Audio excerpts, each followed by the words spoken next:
Benediction. By F. Scott Fitzgerald. The Baltimore Station was hot and crowded, so Lois was forced to stand by the telegraph desk for interminable, sticky seconds, while a clerk with big front teeth counted and recounted a large Ladies' Day message, to determine whether it contained the innocuous 49 words or the fatal 51. Lois, waiting, decided she wasn't quite sure of the address, so she took the letter out of her bag and ran over it again. "Darling, it began, I understand, and I'm happier than life ever meant me to be. If I could give you the things you've always been in tune with, but I can't, Lois. We can't marry and we can't lose each other and let all this glorious love end in nothing. Until your letter came, dear, I'd been sitting here in the half dark and thinking where I could go and ever forget you, abroad, perhaps, to drift through Italy or Spain and dream away the pain of having lost you where the crumbling ruins of older, mellower civilizations would mirror only the desolation of my heart. And then your letter came. Sweetest, bravest girl, if you'll wire me I'll meet you in Wilmington. Till then I'll be here just waiting and hoping for every long dream of you to come true. Howard. She had read the letter so many times that she knew it word by word, yet it still startled her. In it she found many faint reflections of the man who wrote it, the mingled sweetness and sadness in his dark eyes, the furtive, restless excitement she felt sometimes when he talked to her, his dreamy sensuousness that lulled her mind to sleep. Lois was 19 and very romantic and curious and courageous. The large lady and the clerk having compromised on 50 words, Lois took a blank and wrote her telegram. And there were no overtones to the finality of her decision. It's just destiny, she thought, it's just the way things work out in this damn world. If cowardice is all that's been holding me back, there won't be any more holding back. So we'll just let things take their course and never be sorry. The clerk scanned her telegram. Arrived Baltimore today, spend day with my brother, meet me Wilmington 3 p.m. Wednesday. Love. Lois. 54 cents, said the clerk admiringly. And never be sorry, thought Lois, and never be sorry, too. Trees filtering light onto dapple grass. Trees like tall, languid ladies with feather fans coquetting airily with the ugly roof of the monastery. Trees like butlers, bending courteously over placid walks and paths. Trees over the hills on either side and scattering out in clumps and lines and woods all through Eastern Maryland, delicate lace on the hems of many yellow fields, dark opaque backgrounds for flowered bushes or wild climbing garden. Some of the trees were very gay and young, but the monastery trees were older than the monastery, which, by true monastic standards, wasn't very old at all.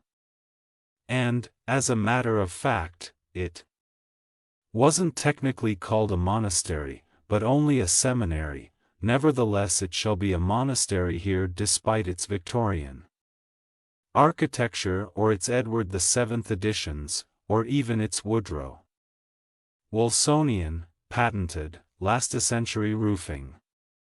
Out behind was the farm where half a dozen lay brothers were sweating lustily as they moved with deadly efficiency around the vegetable gardens. To the left, behind a row of elms, was an Informal baseball diamond where 3 novices were being batted out by a 4th, amid great chasings and puffings and blowings. And in front as a great mellow bell boomed the half-hour a swarm of black, human leaves were blown over the checkerboard of paths under the courteous trees. Some of these black leaves were very old with cheeks furrowed, like the first ripples of a splashed pool. Then there was a scattering of middle-aged leaves whose forms when viewed in profile in their revealing gowns were beginning to be faintly unsymmetrical. These carried thick volumes of Thomas Aquinas and Henry James and Cardinal Mercier and Immanuel Kant and many bulging notebooks filled with lecture data. But most numerous were the young leaves, blond boys of 19, with very stern, conscientious expressions, men in the late 20s with a keen self-assurance from having taught out in the world for 5 years, several hundreds of them, from city and town and country in Maryland and Pennsylvania and Virginia and West Virginia and Delaware.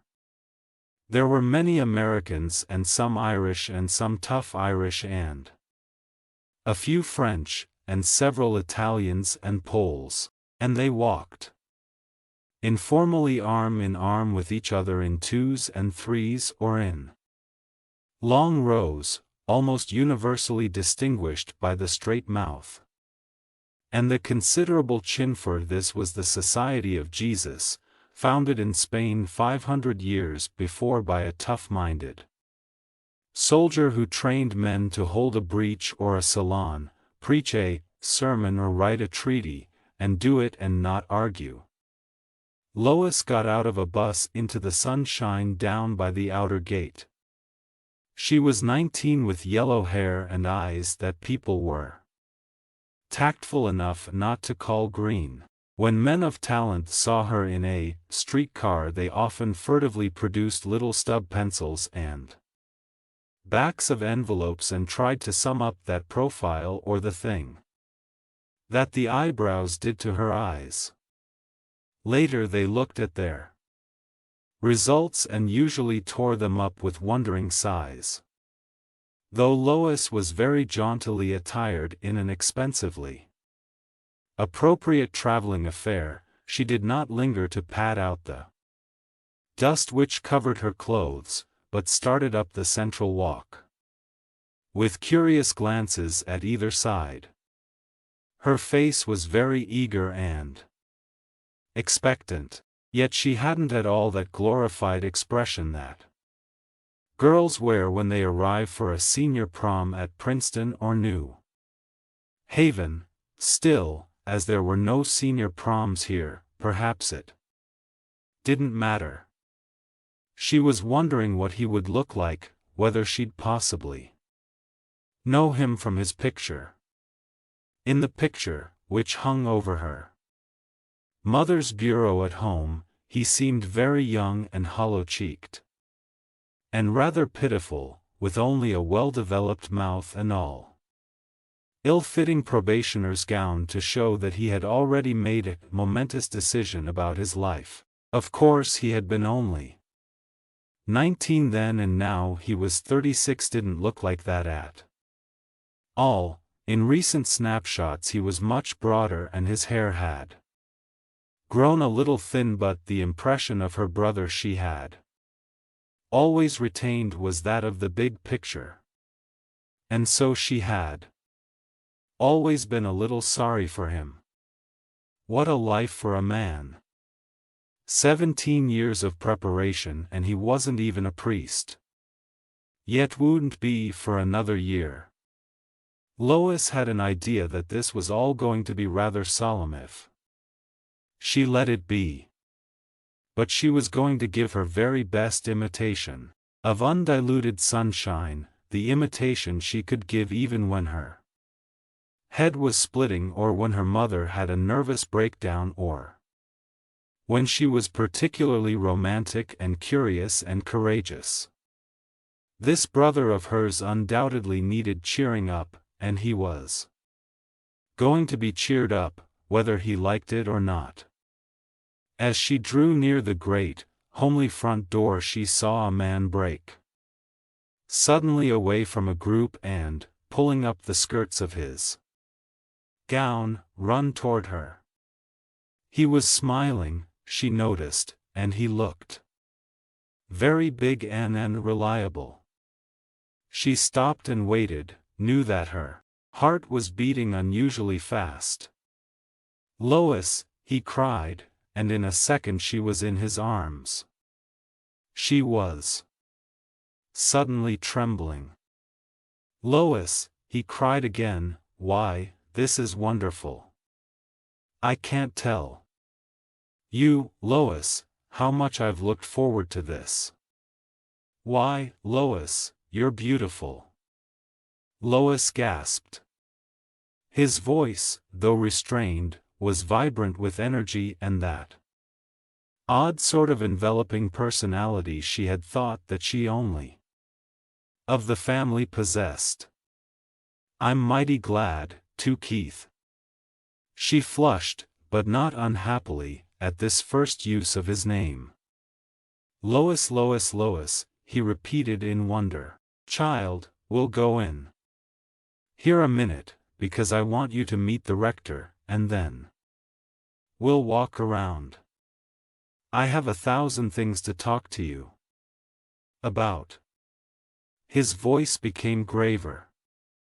"How's mother?" She looked at him for a moment and then said something that she had not intended to say at all, the very sort of thing she had resolved to avoid. "Oh, Keith, she's getting worse all the time, every way." He nodded slowly as if he understood. "Nervous? Well, you can tell me about that later. Now." She was in a small study with a large desk, saying something to a little, jovial, white-haired priest who retained her hand for some seconds. "So this is Lois." He said it as if he had heard of her for years. He entreated her to sit down. 2 other priests arrived enthusiastically and shook hands with her and addressed her as Keith's little sister, which she found she didn't mind a bit. How assured they seemed. She had expected a certain shyness, reserve at least. There were several jokes unintelligible to her, which seemed to delight every one, and the little Father Rector referred to the trio of them as dim old monks, which she appreciated, because of course they weren't monks at all.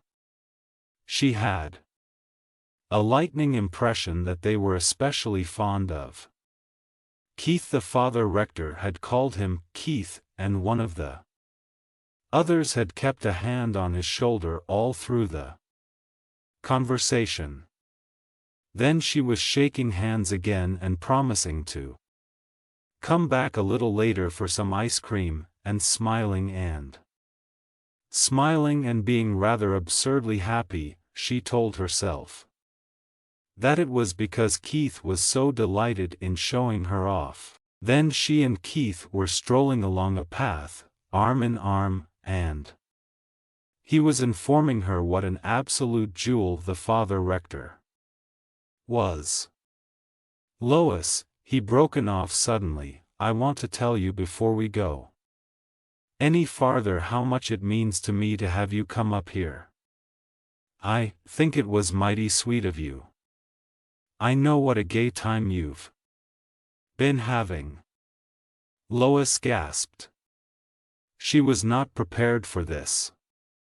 At first, when she had conceived the plan of taking the hot journey down to Baltimore, staying the night with a friend and then coming out to see her brother, she had felt rather consciously virtuous, hoped he wouldn't be priggish or resentful about her not having come before, but walking here with him under the trees seemed such a little thing, and surprisingly a happy thing.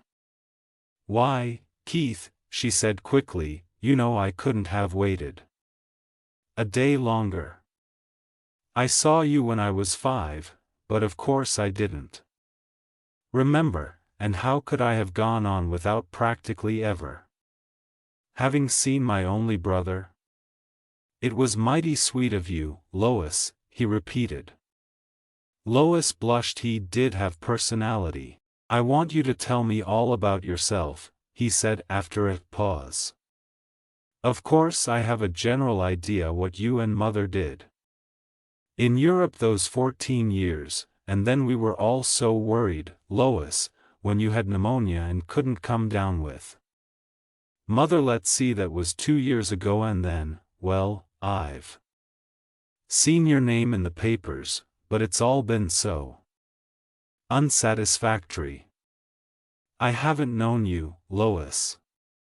She found herself analyzing his personality as she analyzed the personality of every man she met. She wondered if the effect of intimacy that he gave was bred by his constant repetition of her name. He said it as if he loved the word, as if it had an inherent meaning to him. Then you were at school, he continued. Yes, at Farmington. Mother wanted me to go to a convent, but I didn't want to. She cast a side glance at him to see if he would resent this. But he only nodded slowly. Had enough convents abroad, eh? Yes, and Keith, convents are different there anyway. Here even. In the nicest ones there are so many common girls. He nodded again. Yes, he agreed, I suppose there are, and I know how you feel about it. It grated on me here, at first, Lois, though I wouldn't say that to anyone but you. We're rather sensitive, you and I, to things like this. You mean the men here? Yes, some of them of course were fine, the sort of men I'd always been thrown with, but there were others, a man named Reagan, for instance. I hated the fellow, and now he's about the best friend I have. A wonderful character, Lois, you'll meet him later. Sort of man you'd like to have with you in a fight. Lois was thinking that Keith was the sort of man she'd like to have with her in a fight. How did you first happen to do it? She asked, rather shyly. To come here, I mean. Of course Mother told me the story about the Pullman car.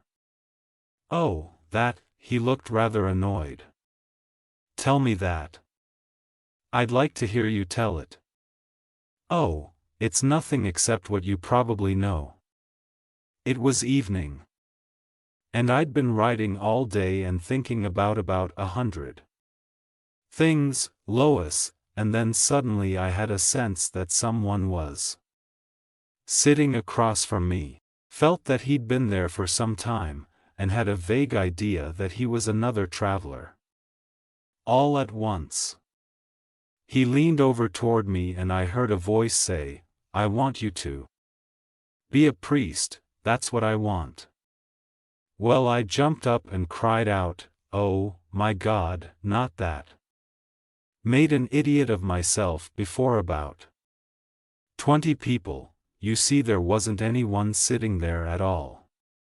A week after that I went to the Jesuit college in Philadelphia and crawled up the last flight of stairs to the rector's office. On my hands and knees. There was another silence, and Lois saw that her brother's eyes wore a faraway look, that he was staring unseeingly out over the sunny fields. She was stirred by the modulations of his voice and the sudden silence that seemed to flow about him when he finished speaking. She noticed now that his eyes were of the same fiber as hers, with the green left out, and that his mouth was much gentler, really, than in the picture, or was it that the face had grown up to it lately? He was getting a little bald just on top of his head. She wondered if that was from wearing a hat so much. It seemed awful for a man to grow bald and no one to care about it. "Were you pious when you were young, Keith?" she asked. "You know what I mean. Were you religious? If you don't mind these personal questions." "Yes," he said with his eyes still far away, and she felt that his intense abstraction was as much a part of his personality as his attention.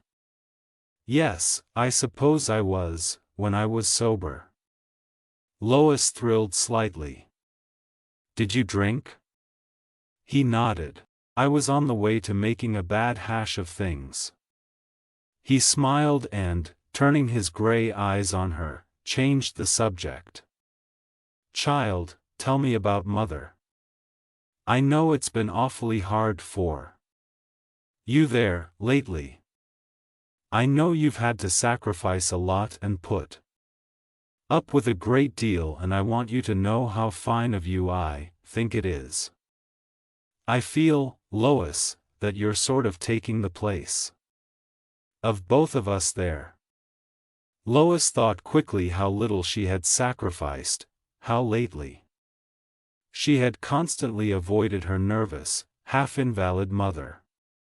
"Youth shouldn't be sacrificed to age, Keith," she said steadily. "I know," he sighed, "and you oughtn't to have the weight on your shoulders, child. I wish I were there to help you." She saw how quickly he had turned her remark, and instantly she knew what this quality was that he gave off. He was sweet. Her thoughts went off on a sidetrack, and then she broke the silence with an odd remark. "Sweetness is hard," she said suddenly. "What?" "Nothing," she denied in confusion. "I didn't mean to speak aloud.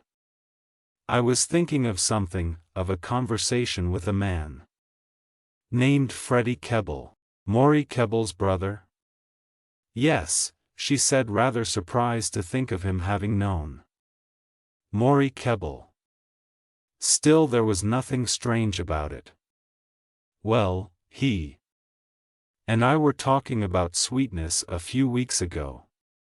"Oh, I don't know. I said that a man named Howard, that a man I knew, was sweet, and he didn't agree with me, and we began talking about what sweetness in a man was. He kept telling me I meant a sort of soppy softness, but I knew I didn't know exactly how to put it. I see now. I meant just the opposite. I suppose real sweetness is a sort of hardness and strength." Keith nodded. "I see what you mean. I've known old priests who had it." "I'm talking about young men," she said rather defiantly. They had reached the now deserted baseball diamond and, pointing her to a wooden bench, he sprawled full length on the grass. "Are these young men happy here, Keith? Don't they look happy, Lois?" "I suppose so, but those young ones, those two we just passed, are they? Are they signed up?" He laughed. "No, but they will be next month. Permanently?" "Yes, unless they break down mentally or physically. Of course, in a discipline like ours a lot drop out. But those boys, are they giving up fine chances outside like you did?" He nodded. "Some of them. But Keith, they don't know what they're doing. They haven't had any experience of what they're missing." "No, I suppose not. It doesn't seem fair. Life has just sort of scared them at first. Do they all come in so young? No, some of them have knocked around, led pretty wild lives. Reagan, for instance. I should think that sort would be better, she said meditatively, men that had seen life. No, said Keith earnestly, I'm not sure that knocking about gives a man the sort of experience he can communicate to others. Some of the broadest men I've known have been absolutely rigid about themselves. And reformed libertines are a notoriously intolerant class. Don't you think so, Lois? She nodded, still meditative, and he continued. It seems to me that when one weak reason goes to another, it isn't help they want, it's a sort of companionship in guilt, Lois. After you were born, when mother began to get nervous, she used to go and weep with a certain Mrs. Comstock. Lord, it used to make me shiver. She said it comforted her, poor old mother. No, I don't think that to help others you've got to show yourself at all. Real help comes from a stronger person whom you respect. And their sympathy is all the bigger because it's impersonal. But people want human sympathy, objected Lois. They want to feel the other person's been tempted. Lois, in their hearts they want to feel that the other person's been weak. That's what they mean by human. Here in this old monkery, Lois, he continued with a smile, they try to get all that self-pity and pride in our own wills out of us right at the first. They put us to scrubbing floors and other things. It's like that idea of saving your life by losing it. You see, we sort of feel that the less human a man is, in your sense of human, the better servant he can be to humanity. We carry it out to the end, too. When one of us dies, his family can't even have him then. He's buried here under plain wooden cross with 1,000 others. His tone changed suddenly and he looked at her with a great brightness in his gray eyes. But way back in a man's heart there are some things he can't get rid of, and one of them is that I'm awfully in love with my little sister. With a sudden impulse she knelt beside him in the grass and, leaning over, kissed his forehead. You're hard, Keith, she said, and I love you for it, and you're sweet. 3. Back in the reception room, Lois met a half-dozen more of Keith's particular friends. There was a young man named Jarvis, rather pale and delicate-looking, who, she knew, must be a grandson of old Mrs. Jarvis at home, and she mentally compared this ascetic with a brace of his riotous uncles. And there was Reagan with a scarred face and piercing intent eyes that followed her about the room and often rested on Keith with something very like worship. She knew then what Keith had meant about a good man to have with you in a fight. He's the missionary type, she thought, vaguely China or something. I want Keith's sister to show us what the shimmy is, demanded one young man with a broad grin. Lois laughed. I'm afraid the Father Rector would send me shimmying out the gate. Besides, I'm not an expert. I'm sure it wouldn't be best for Jimmy's soul anyway, said Keith solemnly. He's inclined to brood about things like shimmies. They were just starting to do the mashish, wasn't it, Jimmy, when he became a monk, and it haunted him his whole first year. You'd see him when he was peeling potatoes, putting his arm around the bucket and making irreligious motions with his feet. There was a general laugh in which Lois joined. An old lady who comes here to Mass sent Keith this ice cream, whispered Jarvis under cover of the laugh, because she'd heard you were coming. It's pretty good, isn't it?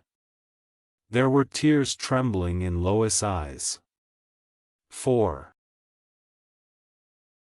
Then half an hour later over in the chapel things suddenly went all wrong. It was several years since Lois had been at Benediction, and at first she was thrilled by the gleaming monstrance with its central spot of white, the air rich and heavy with incense, and the sun shining through the stained glass window of St. Francis Xavier overhead and falling in warm red tracery on the cassock of the man in front of her, but at the first notes of the O Salutaris Hostia, a heavy weight seemed to descend upon her soul. Keith was on her right and young Jarvis on her left, and she stole an uneasy glance at both of them. What's the matter with me? She thought impatiently. She looked again. Was there a certain coldness in both their profiles, that she had not noticed before, a pallor about the mouth and a curious set expression in their eyes? She shivered slightly. They were like dead men. She felt her soul recede suddenly from Keith's.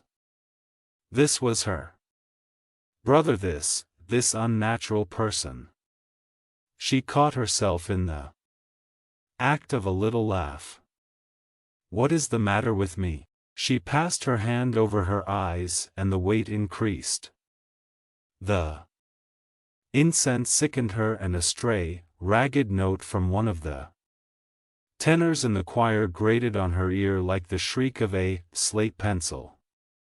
She fidgeted, and raising her hand to her hair, touched her forehead, found moisture on it. It's hot in here, hot as the deuce. Again she repressed a faint laugh, and then in an instant the weight on her heart suddenly diffused into cold fear. It was that candle on the altar. It was all wrong. Why didn't somebody see it? There was something in it. There was something coming out of it, taking form and shape above it. She tried to fight down her rising panic, told herself it was the wick. If the wick wasn't straight, candles did something, but they didn't do this. With incalculable rapidity a force was gathering within her, a tremendous, assimilative force, drawing from every sense, every corner of her brain, and as it surged up inside her she felt an enormous terrified repulsion. She drew her arms in close to her side, away from Keith and Jarvis. Something in that candle. She was leaning forward in another moment she felt she would go forward toward it. Didn't anyone see it? Anyone? Ugh! She felt a space beside her, and something told her that Jarvis had gasped and sat down very suddenly. Then she was kneeling.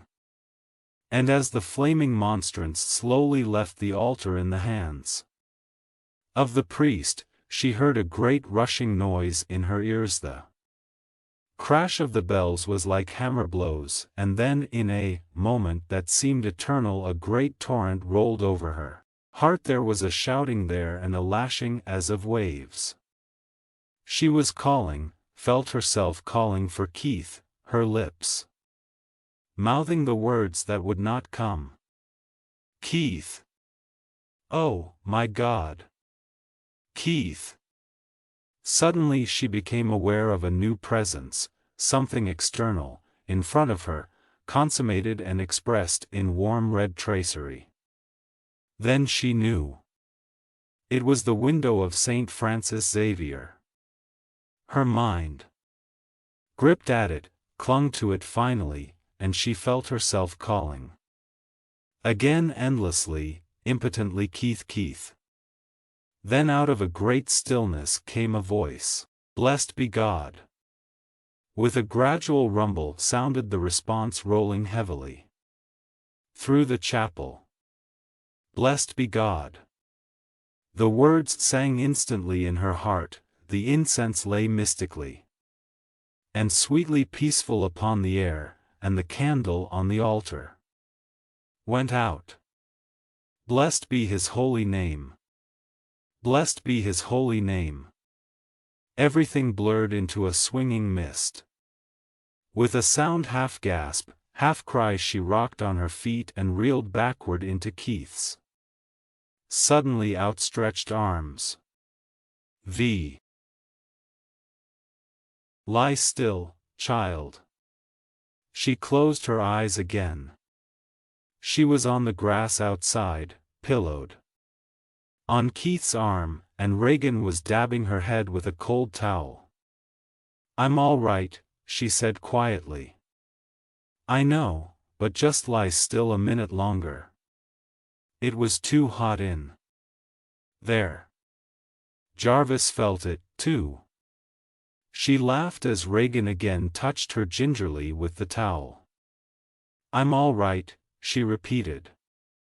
But though a warm peace was falling her mind and heart, she felt oddly broken and chastened, as if someone had held her stripped soul up and laughed. 6. Half an hour later she walked leaning on Keith's arm down the long central path toward the gate. It's been such a short afternoon, he sighed, and I'm so sorry. You were sick, Lois. Keith, I'm feeling fine now, really. I wish you wouldn't worry. Poor old child. I didn't realize that Benediction'd be a long service for you after your hot trip out here and all. She laughed cheerfully. I guess the truth is I'm not much used to benediction. Mass is the limit of my religious exertions. She paused and then continued quickly. I don't want to shock you, Keith, but I can't tell you how inconvenient being a Catholic is. It really doesn't seem to apply anymore. As far as morals go, some of the wildest boys I know are Catholics. And the brightest boys, I mean the ones who think and read a lot, don't seem to believe in much of anything any more. Tell me about it. The bus won't be here for another half hour. They sat down on a bench by the path. For instance, Gerald Carter, he's published a novel. He absolutely roars when people mention immortality. And then, how well, another man I've known well, lately, who was Phi Beta Kappa at Harvard, says that no intelligent person can believe in supernatural Christianity. He says Christ was a great socialist, though. Am I shocking you? She broke off suddenly. Keith smiled. You can't shock a monk. He's a professional shock absorber. Well, she continued, that's about all. It seems so narrow. Church schools, for instance. There's more freedom about things that Catholic people can't see, like birth control. Keith winced, almost imperceptibly, but Lois saw it. Oh, she said quickly, everybody talks about everything now. It's probably better that way. Oh, yes, much better. Well, that's all, Keith. I just wanted to tell you why I'm a little lukewarm, at present. I'm not shocked, Lois. I understand better than you think. We all go through those times. But I know it'll come out all right, child. There's that gift of faith that we have, you and I, that'll carry us past the bad spots. He rose as he spoke and they started again down the path. I want you to pray for me sometimes, Lois. I think your prayers would be about what I need. Because we've come very close in these few hours, I think. Her eyes were suddenly shining. Oh, we have, she cried. I feel closer to you now than to anyone in the world. He stopped suddenly and indicated the side of the path. We might just a minute. It was a pieta, a life-size statue of the Blessed Virgin set within a semicircle of rocks. Feeling a little self-conscious, she dropped on her knees beside him and made an unsuccessful attempt at prayer. She was only half through when he rose. He took her arm again. I wanted to thank her for letting us have this day together, he said simply. Lois felt a sudden lump in her throat and she wanted to say something that would tell him how much it had meant to her, too. But she found no words. I'll always remember this, he continued, his voice trembling a little, this summer day with you. It's been just what I expected. You're just what I expected, Lois. I'm awfully glad, Keith. You see, when you were little they kept sending me snapshots of you, first as a baby and then as a child in socks playing on the beach with a pail and shovel, and then suddenly as a wistful little girl with wondering, pure eyes, and I used to build dreams about you. A man has to have something living to cling to. I think, Lois, it was your little white soul I tried to keep near me even when life was at its loudest and every intellectual idea of God seemed the sheerest mockery, and desire and love and a million things came up to me and said, look here at me. See, I'm life. You're turning your back on it. All the way through that shadow, Lois, I could always see your baby soul flitting on ahead of me, very frail and clear and wonderful. Lois was crying softly. They had reached the gate and she rested her elbow on it and dabbed furiously at her eyes. And then later, child, when you were sick I knelt all one night and asked God to spare you for me, for I knew then that I wanted more. He had taught me to want more. I wanted to know you moved and breathed in the same world with me. I saw you growing up, that white innocence of yours changing to a flame and burning to give light to other weaker souls, and then I wanted some day to take your children on my knee and hear them call the crabbed old monk Uncle Keith. He seemed to be laughing now as he talked. Oh, Lois, Lois, I was asking God for more then. I wanted the letters you'd write me and the place I'd have at your table. I wanted an awful lot, Lois, dear. You've got me, Keith, she sobbed, you know it, say you know it.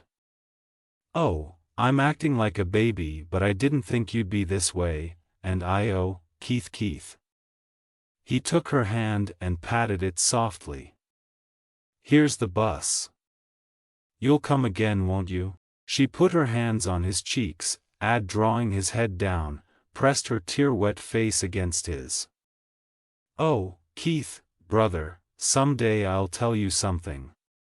He helped her in, saw her take down her handkerchief and smile bravely at him, as the driver kicked his whip and the bus rolled off. Then a thick cloud of dust rose around it and she was gone. For a few minutes he stood there on the road, his hand on the gate post, his lips half parted in a smile. "Lois," he said aloud in a sort of wonder, "Lois, Lois." Later, some probationers passing noticed him kneeling before the Pieta, and coming back after a time found him still there. And he was there until twilight came down and the courteous trees grew garrulous overhead and the crickets took up their burden of song in the dusky grass. 7. The first clerk in the telegraph booth in the Baltimore Station whistled through his buck teeth at the second clerk. "Smatter? See that girl? No, the pretty one with the big black dots on her veil. Too late, she's gone. You missed some pen." "What about her?" "Nothing. 'Cept she's damn good looking. Came in here yesterday. And sent a wire to some guy to meet her somewhere. Then a minute ago she came in with a telegram all written out and was standin' there goin' to give it to me when she changed her mind or some pen. And all of a sudden tore it up." The first clerk came around tile counter and picking up the two pieces of paper from the floor put them together idly. The second clerk read them over his shoulder and subconsciously counted the words as he read. There were just 13. "This is in the way of a permanent goodbye. I should suggest Italy. Lois." "Tore it up, said the second clerk. End. Subscribe to my channel to receive notifications of new audiobooks. If you liked the material, you can give it a thumbs up.